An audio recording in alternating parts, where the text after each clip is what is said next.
Cara, hoje a Basso, ela tem uma concorrência forte, principalmente em São José dos Campos, né? A gente tem duas, três empresas ali que são fortes a nível nacional. Teve uma que chegou e saiu, mas ainda tem mais duas ali que briga, e tem os concorrentes locais e tal. Então, assim, a gente briga pelo mercado. O que a gente faz desde quando eu me entendi, me vi numa situação de concorrência? Porque existe assim, quando eu comecei a trabalhar que já existiam os concorrentes e existe um momento onde começou a aparecer novos concorrentes. Correntes. Então, assim, eu lembro que o primeiro que apareceu em São José, a gente só tinha a loja de São José, foi a Almirante, que é aqui de São Paulo, abriu uma unidade em São José, que era em frente. Ainda existe essa Almirante? Existe, ainda existe.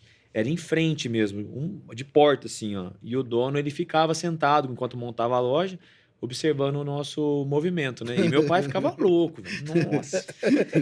E o escritório do meu Pousado pai, na loja de vocês. o escritório do meu pai, o corredor era de frente pro balcão. Então, às vezes, ele olhava lá do escritório, assim, ele via o Marcos sentado lá no fundo, né? Ele vinha babando, chegava e eu atendendo o balcão e tal. Ele ficava, pô, o cara ficou olhando o nosso movimento. Eu falei, pai, relaxa, vamos fazer o que a gente faz de melhor, ué. Atender bem os clientes. Não, mas o cara é forte em Dupont, o cara é forte em Braco. Tá bom, você quer que eu faça o quê? Você quer brigar com o cara? Sai no Uma soco o bomba cara? lá Não no- dá, ué. Vamos se preocupar em dar um atendimento legal para os nossos clientes, vamos fazer o diferente, né? E vamos tocando o barco, né? E, cara, abriu a Almirante e tal, e foi. E a gente percebeu que quando é loja novidade, isso é fato. Alguma parte dos clientes vai conhecer a outra empresa e parte voltou. Parte ficou, parte voltou. Mas por que voltou? Cara, a gente preza muito o atendimento, a celeridade, confiança, sabe? A instrução. A gente se preocupa muito em instruir os técnicos. Ter uma equipe ali de vendas instruída em saber o que é o produto, como aplicar. Cara, isso a gente não constrói do dia para a noite. É um processo e eu acho que isso que é o que dá a nossa essência, sabe? A gente se preocupa com o técnico. Muitas vezes eu faço isso direto no balcão. Direto, direto. Às vezes chega cliente na loja, eu quero comprar tal peça.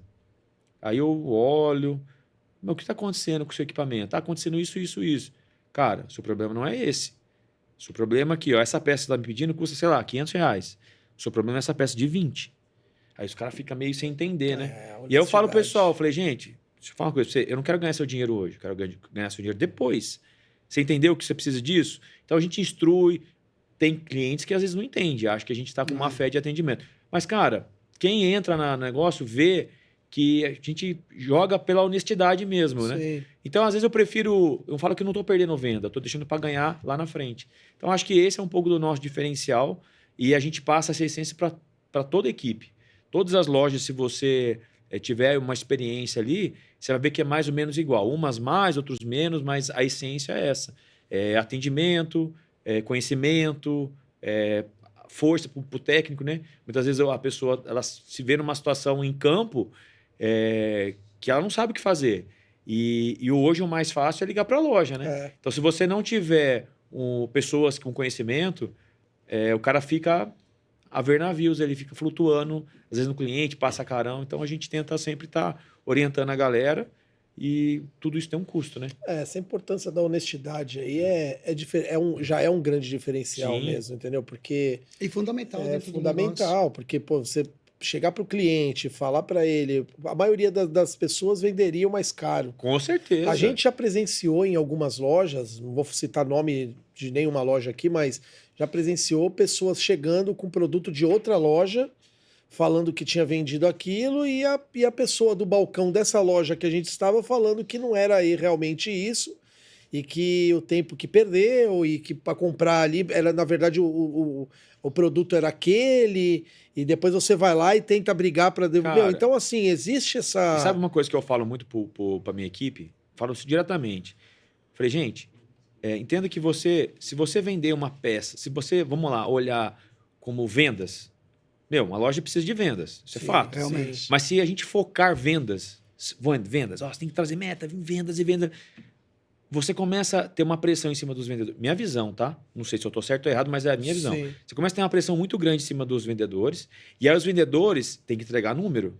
E aí ele começa, vende. Só que, é uma venda acelerada, apressada, que você não olha todos os pontos que precisa ser olhado. Uhum. E aí que vem o problema, porque aí começa a ter retrabalho. E um retrabalho, ele às vezes você gasta o dobro ou o triplo do tempo do que de uma venda.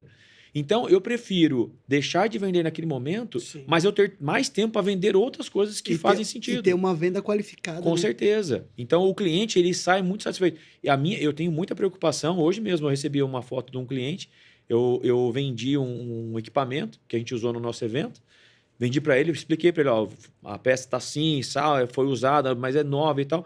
Pô, o cara comprou ciente, fiz um desconto para ele, o cara comprou ciente, hoje ele mandou a foto que está instalado e funcionando a câmera fria. Pô, satisfatório, legal, totalmente que legal. satisfatório. Entendeu? É diferente de falar assim, pô, você me vendeu um negócio e me senti lesado. Putz, isso aí dói, cara. Né? Porque Isso você aí vai dói. tentar resolver aquilo que você falou, é o retrabalho. O retrabalho é cara. pior, cara. É pior. É pior, cara. É complicado mesmo. Todo machucado fica com cicatriz, né? velho? Ah, com certeza. E vocês se adaptaram fácil a todas essas mudanças aí? Porque assim, o mercado foi mudando e tá mudando, né? É muito rápido, né, cara?